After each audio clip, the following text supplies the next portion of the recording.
நம திருச்சிற்றம்பலம். நமது சிவசிவ அன்பே சிவம் சேனலில் பயணம் செய்யும் அனைத்து அடியாருக்கும் இனிய இரவு வணக்கம். இன்றைய சிறப்பு விருந்தினராக வந்திருக்கும் நித்திராஜ் ஐயாவை வருக வருகின்ற வரவேற்கிறேன். பொங்கல் தின நல்வாழ்த்துக்களை குழுவின் சார்பாக தெரிவித்துக் கொள்கிறோம். நன்றி. அர்ப்பணிக்கிறேன். வாழ்க இசைவுடன், வாழ்க நிறைவுடன். அனைவருக்கும் அகம்கனிந்த வணக்கங்களும் வாழ்த்துக்களும். இனிய போகி, பொங்கல், மாட்டுப் பொங்கல், காணும் பொங்கல் வாழ்த்துக்களும். மாசற்ற மனப்பானையில் தகுதி தண்ணீரில் நல்லெண்ண அரிசியிட்டு திறமை தீயால் மகிழ்ச்சியை பொங்கி நன்றி உணர்வுடன் இல்லார்க்கும் இயலார்க்கும் என் முகமுடன் என் சொல்லுடன் நேயமுடன் பகிர்ந்துண்டு பல்லுயிர் ஓம்பி இன்சுவை இசைவு பொங்கலை வழங்கி வாழ்கிறோம் இசைவுடன். நேற்று போகி பண்டிகையை கொண்டாடி இன்று பொங்கல் திருநாளை கொண்டாடி நாளை மாட்டுப் பொங்கலுக்காகவும் அதற்கு மறுநாள் காணும் பொங்கலுக்காகவும் ஆவலுடன் எதிர்நோக்கி இருக்கும் அனைவருக்கும் இன்றைய புனிதமான தினத்திலே நாம் புற வாழ்க்கையில் கொண்டாடி கொண்டிருக்கின்ற இந்த திருநாட்களின் உட்பொருள் மெய்ப்பொருள் விளக்கங்களை தற்பொழுது சிந்திப்போம். புற வாழ்க்கையில் நாம் பின்பற்றும் இந்த திருவிழாக்கள், பண்டிகைகள் நம் அக வாழ்க்கையில் நாம் என்ன செய்ய வேண்டும், எப்படி வாழ வேண்டும் என்பதற்கான நுட்பங்களாக உள்ளதை உணர்வோம். நேற்று நாம் கொண்டாடிய அந்த போகி என்பது என்னவென்றால், மாசுகளை போக்குகின்ற நம் மனத்தில் புற உலகில் குப்பையை கொளுத்தியது போல, பழையன கழித்தல் போல, தேவையற்றதை விலக்குதல் போல நம் மனதில் உள்ள மாசுகளை அகற்றுவோம். விளைவறிந்த விழிப்புடன் இன்று இயற்கையை வழிபட்டு மகிழ்ச்சியை மனதிலே பொங்கி நன்றி உணர்வுடன் நாளை மூத்தோரை வணங்கும் திருநாளாக மாட்டுப் பொங்கல் கொண்டாடவிருக்கின்றோம். அருள் உணர்வுடன் அதற்கு அடுத்த தினம் அனைவரையும் வாழ்க்கையில் மகிழ்வித்து மகிழும் காணும் பொங்கலையும் கொண்டாட இருக்கின்றோம்.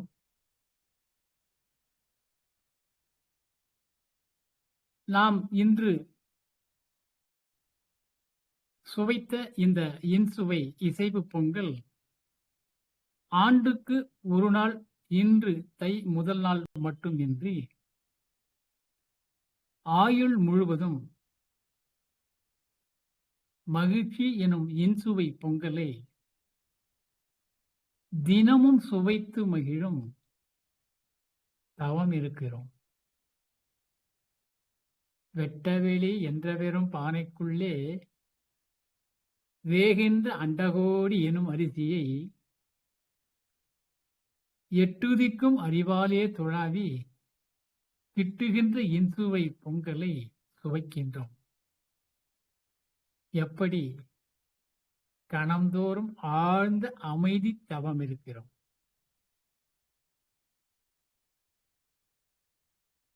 என்னுடைய இள வயது காலங்களிலே அடிக்கடி நான் இந்த பொங்கல் திருநாள் அன்று கேட்ட சொற்கள் இன்னும் என் காதுகளில் ஒலித்துக் கொண்டிருக்கின்றது. யாரை பார்த்தாலும் பொங்கல் திருநாள் அன்று பால் பொங்கியாச்சா, பால் பொங்கியாச்சா என்று கேட்பார்கள். உடனே பொங்கிச்சிங்க என்பதன் உட்பொருளை இப்பொழுது நாம் சிந்திப்போம். பொதுவாக புதுப்பானையிலே புத்தரிசி கொண்டு பொங்கும் அந்த மகிழ்ச்சி திருநாளிலே பாலை விட்டு அதில் பொங்குவார்கள். இது புற சடங்காக நாம் செய்வது. ஆனால் அந்த விசாரிப்புக்கு பால் பொங்கியாச்சா என்கின்ற அந்த விசாரிப்பின் உட்பொருளை பார்க்கும் பொழுது இந்த நாம் காணுகின்ற அண்ட பிரபஞ்சம் என்பது 814 பதங்கள் அடங்கியது. ஒரு பதம் என்பது 7 சாகரங்கள் அடங்கியது. ஒரு சாகரம் என்பது 2214 புவனங்கள் அடங்கியது. ஒரு புவனமோ 1008 பேரண்டங்கள் அடங்கியது. அதில் ஒரு பேரண்டம் என்பது நாம் காணுகின்ற அத்திப்பழத்தின் விதைகளைப் போல எண்ணிலடங்காத சிற்றண்டங்கள் அடங்கியது. சிற்றண்டங்களாக உள்ள அத்திப்பழ விதைகளிலே ஒரு விதை போல இருப்பதே நாம் வாழுகின்ற நில உலகம். எல்லையற்று பறந்து விரிந்துள்ள பேரண்டத்தில் மிக மிக நுண்ணியதாக உள்ள நம் சிற்றுடலுக்கு காயம் என பெயர்.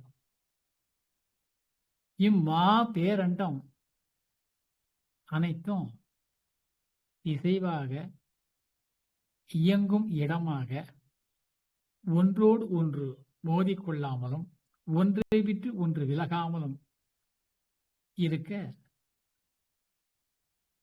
இடமாக உள்ள வெளிக்கு, ஆகாய வெளிக்கு ஆகாயம் என்று பெயர். என்றால் பெரிய, காயம் என்றால் உடல். அதாவது பேருடல், பேரம்பலம், பாழ் என்றெல்லாம் அழைக்கப்படுகிறது. புற உலக வாழ்க்கையில் கடமைகள் ஆற்றும் நமது தினசரி இயல்பான வாழ்க்கையிலே இசைவான இன்பத்திற்கு நம் அகத்தில் மனமாகிய அரிசியை பாழ் என்னும் அனைத்து உயிரினங்களின் உயிர்ப்பாகவும் அனைத்து அண்டங்களின் இசைவான இயக்கங்களின் இருப்பிடமாகவும் உள்ள வெளி என்னும் பாலை அறிந்து, பால் என்றால் பரவெளி, அதை அறிந்து உணர்ந்து அம்மயமாகி ஆனந்த உணர்வில் இசைவாக இருந்து அனுபவிக்கும் தவம் இருக்கிறோம். இதுவே பாலை பொங்கும் நுட்பம். பால் என்றால் சுத்தவெளி என்ற பாழ்நிலை. அதிலே நாம் மனம் ஒன்றி இருக்கும் பொழுது எல்லையில்லா ஆனந்தம் கிட்டும்.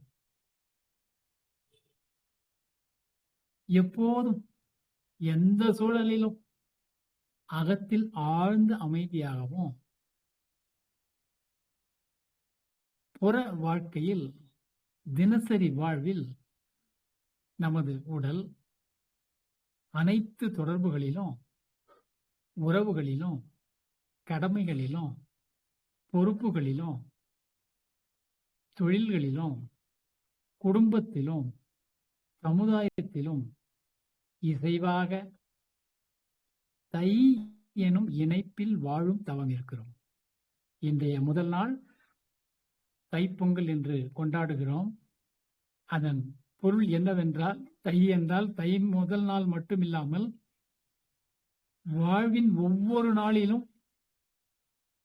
தை என்றால் இணைக்கும், அதாவது இணைப்பில் வாழும் தவம். இணைப்பில் என்றால் எல்லோரிலும், எல்லா கடமைகளிலும் எதை எந்த எண்ணம் சொல் செயலை செய்கிறோம் அதிலேயே இணைந்து இருப்பதற்கு பேர் தை.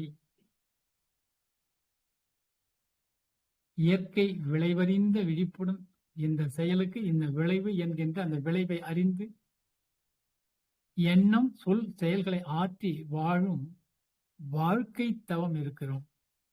தவம் வேறு வாழ்க்கை வேறு என்று இல்லாமல் வாழ்க்கையே தவமாக, தவமே வாழ்க்கையாக வாழ்கிறோம். தை முதல் நாள் மட்டுமின்றி வாழ்நாள் முழுவதும் நம் இறுதி மூச்சு வரை என்றுமே மகிழ்ச்சி என்னும் இன்சுவை பொங்கலை பொங்குகிறோம். தினசரி வாழ்வில், இவ்வுலக வாழ்விலே இன்பமயமாக இயற்கை விளைவு மற்றும் நிகழ்வுகளை உணர்ந்து இசைவாக அந்த இன்பத்திலேயே நிலைத்து அதிலிருந்து நீங்காத பிரியாத இன்பம் என்னும் இன்சுவை பொங்கலை பொங்கி தினசரி வாழும் தவமிருந்து ஆனந்தம் அடைகிறோம். பொங்கல் என்றதுமே நம் நினைவுக்கு வருவது கோலம்.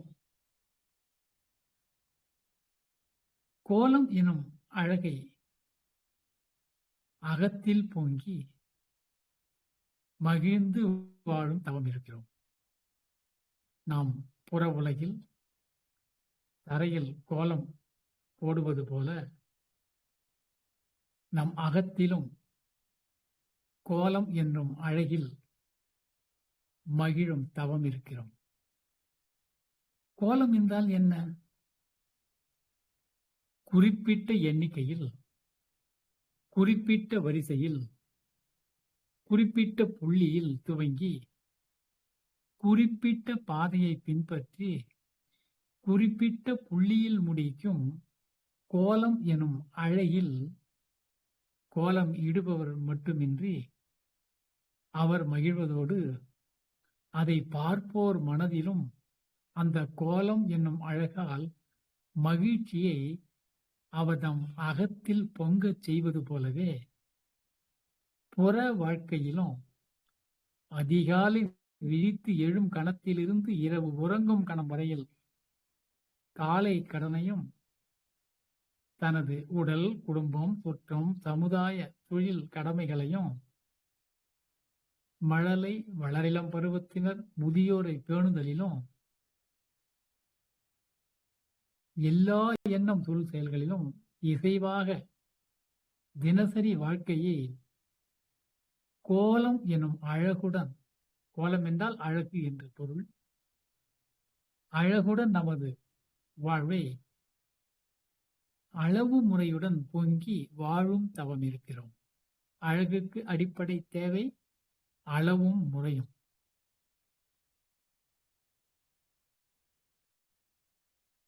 அடுத்ததாக நாம் நாளைய மாட்டுப் பொங்கலிலே நினைவுக்கு வருவது காளையை அடக்கும் வீரம். தன் வலிமையை உணராத காளையை அடக்கும் வீரத்தை விட அதாவது காளைக்கு தன்னுடைய வலிமை தெரியாது. மனிதனை விட நாம் வலிமை மிக்கவர் உடலால் என்கின்ற அந்த தன் உணர்வு இல்லாமையால் காளை நமக்கு அடங்குகிறது. அப்படி அந்த காளையை வென்றும் வீரத்தை விட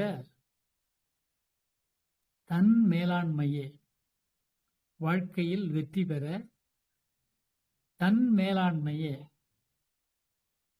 அதாவது நமது உணர்ச்சிகள் அறிவை வெல்லும் இயல்பு நிலையிலிருந்து மீண்டு அறிவால் உணர்ச்சிகளை வென்று மெய்வாய் கண் மூக்கு செவி எனும் ஐம்புலன் நுகர்களிலே அளவு முறை காத்தலே உண்மையான வீரம். அனைத்தும் வல்ல அனைத்துமாகியுள்ள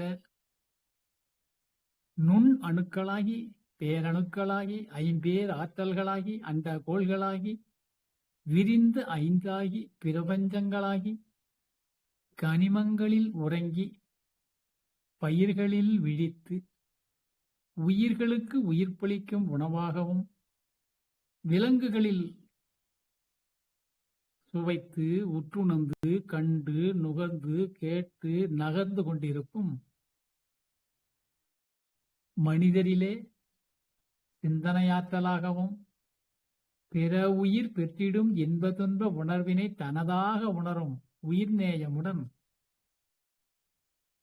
உதவும் மனிதமும் அனைத்து உயிராகவும் தனக்கு மூலமாக தானாகவும் தன்மாற்றமாகியுள்ள அனைத்தியக்க ஒருங்கிணைப்பு பேராற்றலின் கூறுகளாகவே தன்னை அறிதலே அறிவு. இத்தகைய தன்னை அறிவும் அறிவால் மகிழ்ச்சியை பொங்கும் தவம் இருக்கிறோம்.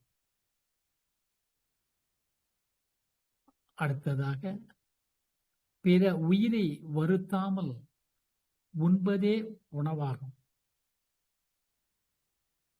துன்ப விடுதலை எனும் பிறவா பெருநிலையை கற்று அருள் உணர்வுடன் பிரியா இன்பம் பெறும் நற்கல்வியை பொங்கும் தவம் இருக்கிறோம். பசுவுக்கும் எருதுக்கும் பொதுவாக வழங்கும் பெயர் மாடு என்பது. ஆனால் மாடு என்பதற்கு செல்வம் என்னும் வேறு ஒரு பொருளும் உண்டு. மாடு என்னும் சொல் எப்படி செல்வம் என்னும் பொருள் பெற்றது என்றால், ஆதிகாலத்தில் பசு மந்தைகளையும் எருது மந்தைகளையும் அதிகமாக பெற்றிருந்தவரே செல்வம் உள்ளவராக கருதப்பட்டார்.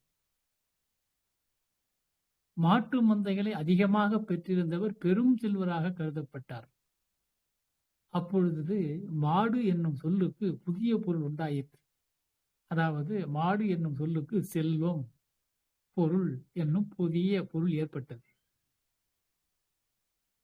மக்கள் அதிகம் நாகரிகம் பெறாத அந்த காலத்தில் பண்டமாற்று செய்துதான் வாழ்ந்தார்கள்.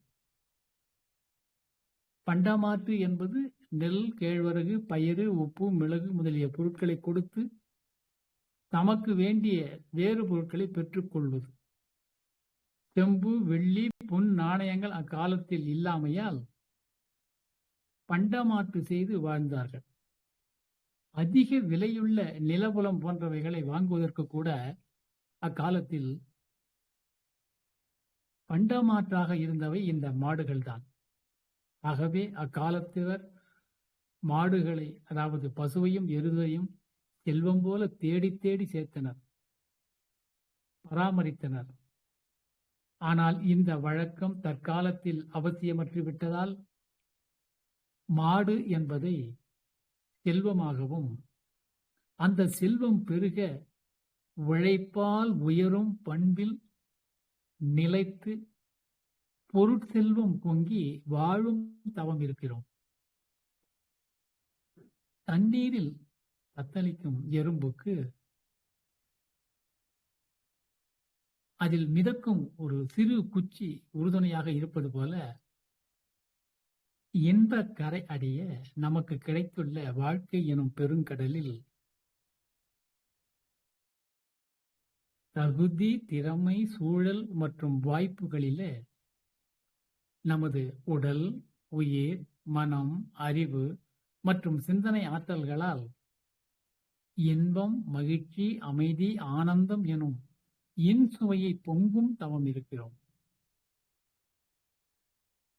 நேற்றைய போகியில் பொசுக்கிய எரித்த பற்றி மீண்டும் தொடராமல் இப்போதைய வாழ்க்கை எனும் இன்சுவையை பொங்கும் தவம் இருக்கிறோம்.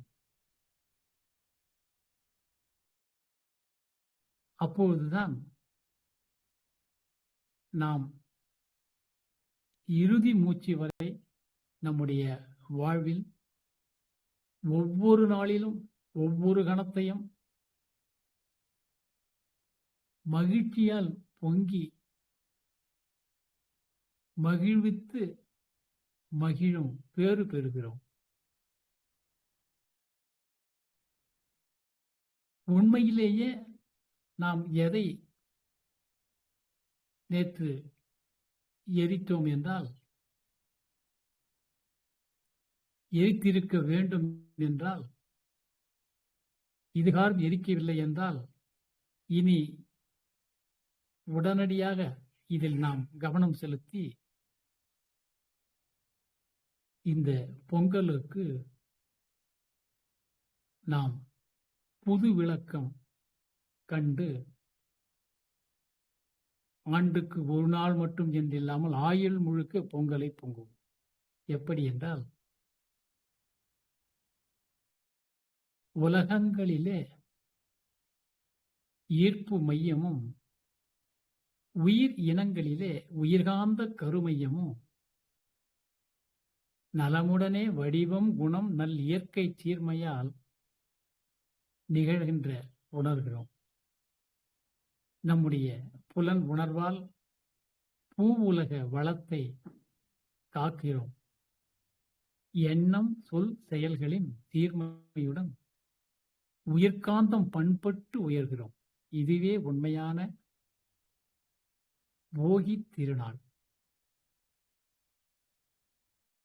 அகத்தில் நாம் இந்த தகாதன தவிர்க்கும் நுட்பத்தை பின்பற்றி வாழ்கிறோம் இசையுடன், வாழ்கிறோம் நிறைவுடன். உருளும் உலகங்களில் ஈர்ப்பு மையமும் உயிர்களிலே காந்தக்கரு மையமும் பொருளுலகில் நம் எண்ணம், சொல், செயல்களுக்கு ஏற்ப பொருத்தமுள்ள விளைவுகளாகும் இயற்கை விதி அறிந்து வாழ்கிறோம், பிரியா இன்பம் பொங்குகிறோம்.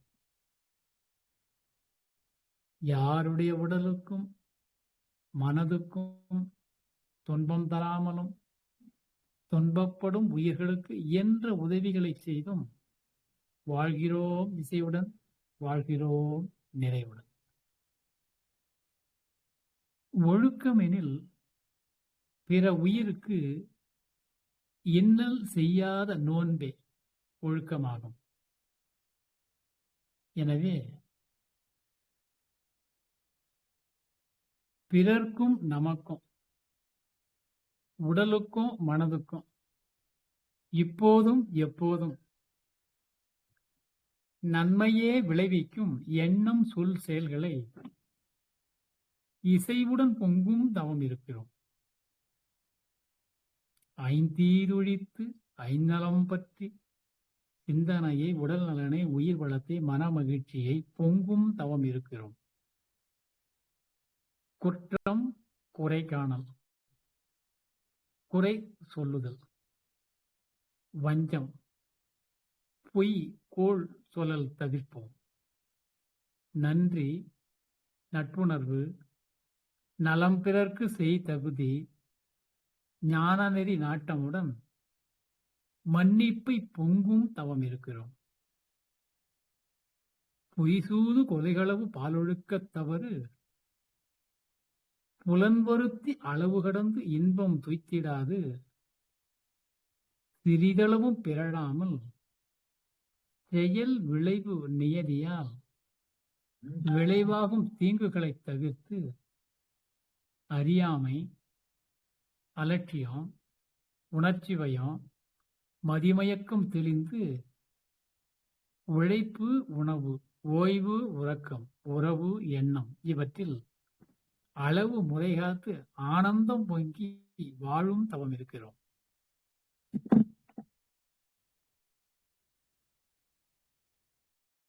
நிறைவு பெறாமல் இருக்கும் ஆசைகள், இசைவில்லாத எண்ணம், சொல், செயல்கள் மறைமுகமாய் நேர்முகமாய் பிறர் உளம் வருத்திடாது மற்ற உயிர் சுதந்திரமும் வாழ்வின் வளம் பறித்திடாது நிறைவழிக்கும் சினம் வஞ்சம் பொறாமைகளைத் தவிர்த்து கருமைய தூய்மையுடன் பிரியா இன்பம் பொங்கும் தவம் இருக்கிறோம். ஆறுகுண விளைவுகளை தவிர்க்கும் தவம் இருக்கிறோம். உளவியலை உணர்ந்து உணர்ச்சிகளால் உருவாக்கும் நோய் தவிர்ப்பு தவம் இருக்கிறோம். அளவிலா ஆசையாலும் கடும் பற்றாலும் வயிறு நோய்கள், உறவுகளை பிளவு செய்யும் தினத்தால் இரத்த அழுத்தம், மார்பு நோய்கள், பித்து புண் கண் நோய்கள், சுவை காட்சி கேள்வி விகுதிகளால் உயிராற்றல் வற்றி உளவலிவும் உடல் வலிவும் போக்கி மார்பு நோய் பல உண்டாக்கும் வஞ்ச மனநிலைகளை போக்கும் தவம் இருக்கிறோம். உயிர் வளம், உடல் நலம், மன அமைதியை பொங்கும் தவம் இருக்கிறோம். பேராசை சினம் கடும்பற்று பொறாமை போக்கி பேரறிவாகிறோம் மனது தரமுயர்ந்து. ஓராசை உள்ளத்தில் எழ ஒத்த நுட்பத்தோடு உடல், அறிவு, சமுதாயம், இயற்கை நான்கின் இனிமையை சீராக காத்து வாழும் தவம் இருக்கிறோம். சிந்தனையின் தெளிவினிலே வாழுகிறோம். யாராசையும் அறிவறிய ஓங்கி இன்பம், மகிழ்ச்சி, அமைதி தவம் இருக்கிறோம். திறமை, தகுதி, நிறைவேறும் ஆசைகளால் எண்ணம், சொல், செயல்களில் இசைவாகி மறைமுகமாய் நேர்முகமாய் பிறர் உளம் மகிழ்வித்து பிற உயிர் சுதந்திரமும் வாழ்வின் வளமும் காத்து நிறைவளிக்கும் மன்னிப்பு, சகிப்பு, பொறுமை, நெறியான உணவு, உழைப்பு, உறக்கம், ஓய்வு, தூக்கம், உறவு எண்ணங்களால் கருமைய தரம் பொங்கும் தவம் இருக்கிறோம்.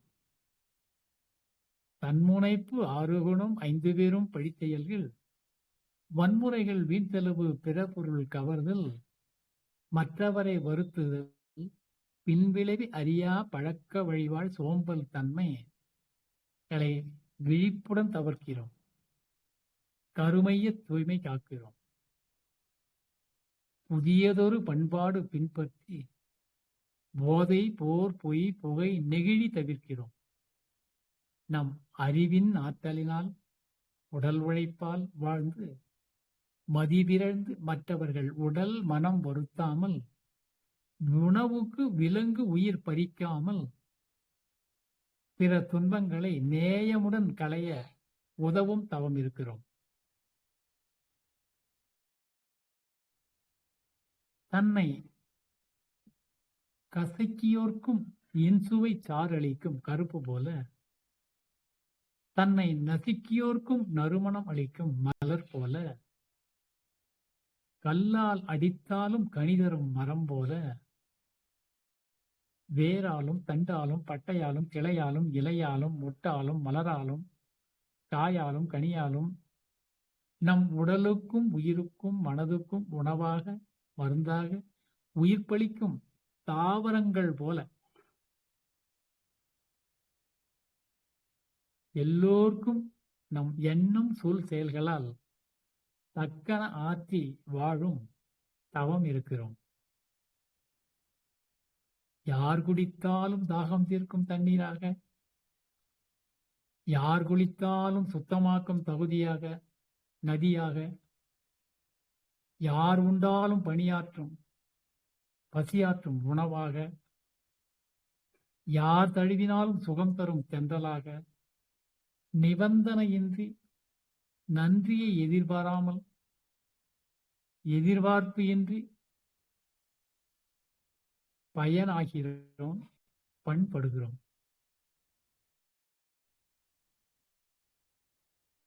இந்த இன்சுவை பொங்கலை கணமும் ஒவ்வொரு கணமும் சுவைக்கின்ற நுட்பங்கள் மிக எளிது. இந்த பாதை மிகவும் எளிமையானதுதான். பசிக்கும் போது உண்ணும் தவம் இருக்கிறோம். கடமைகளை தன்னார்வமுடன் தவறாமல் ஆற்றும் தவம் இருக்கிறோம். தனது உடல், குடும்பம், சுற்றம், ஊர், உலகோர்க்கு ஆற்றும் கடமைகளிலே தன்னார்வமுடன் ஆற்றுகிறோம். புற தூண்டுதலின்றி ஆற்றுகிறோம். தூக்கம் வரும்போது தூங்கும் தவம் இருக்கிறோம். எவ்வளவுதான். உண்ணும் போது உண்பதை தவிர வேறு எதையும் சிந்திக்காமல் பார்க்காமல் உண்ணும் தவம் இருக்கிறோம். மேலும் தூங்கும் போது கூட தூங்குவதை தவிர கனவு காணாமல் தூங்குகிறோம். உண்ணும்போது வெறும் உண்பதை மட்டுமே செய்கிறோம். தூங்கும்போது தூங்குவதை மட்டுமே செய்கிறோம். அதே போல ஒவ்வொரு செயலையும் முழுமையாக நிறை கவனமுடன் செய்யும் தவம் இருக்கிறோம். நாம் வார்த்தைகள் இன்றி இருக்கும் பொழுது ஒவ்வொரு செயலும் முழுமையாக இருக்கிறது. ஆகவே மனதில் எந்த வார்த்தைகளையும் இன்றி இயன்றபோது இயன்ற அளவில் ஓய்வுகளில், பயணங்களில், காத்திருப்புகளில் மனதில் எந்த சிந்தனையும் இல்லாமல் வெறுமனே நமது உணர்வை கவனிக்கிறோம். நாம் வெறுமனே உட்கார்ந்து இருப்பதும் கூட ஒரு தவமேதான். வெறுமனே நடந்து போவதும் கூட ஒரு தவமே.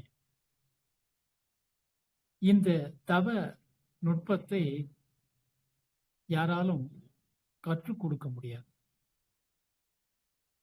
கற்றுக் கொடுக்கும் நுட்பத்தால் தவம் இருக்க இயலாது. ஏனென்றால் தவம் என்பது நாம் செய்வதல்ல, இயல்பாக இருக்கும் கலை. எந்தவித சிந்தனையும் இல்லாமல் சாப்பிடுவது தரம். இதற்கு எந்த தவ நுணுக்கமும் இல்லை. நம் வாழ்க்கை முழுவதுமே தவ நுணுக்கம்தான். வெறுமனே கவனமுடன் வாழ்க்கை கடமைகளை ஆற்றுவதே தவம். எந்த வார்த்தைகளும் இல்லாமல், எந்த சிந்தனைகளும் இல்லாமல் தன் வயமுடன் இருப்பதே தவம். இத்தகைய நுட்பங்களை பின்பற்றி வாழ்நாள் முழுவதும் பிரியா இன்பம் எனும் பொங்கலை பொங்கி உண்டு பிறரோடு பகிர்ந்து வாழ்வோம் இசையுடன், வாழ்வோம் நிறைவுடன். நிறைவு செய்கிறோம். அகம்கனிந்த நன்றிகளும் நல்வாழ்த்துக்களும். வாழ்க இசைவுடன், வாழ்க நிறைவுடன். அனைவருக்கும் ஆத்ம நன்றிகள்.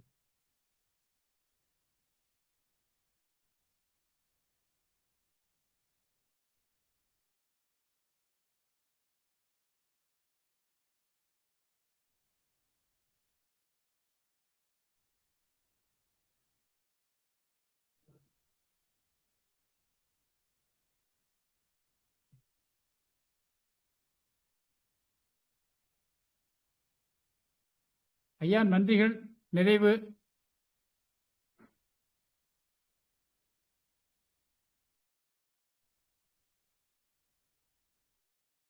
ஐயா பாலகிருஷ்ணன் ஐயா.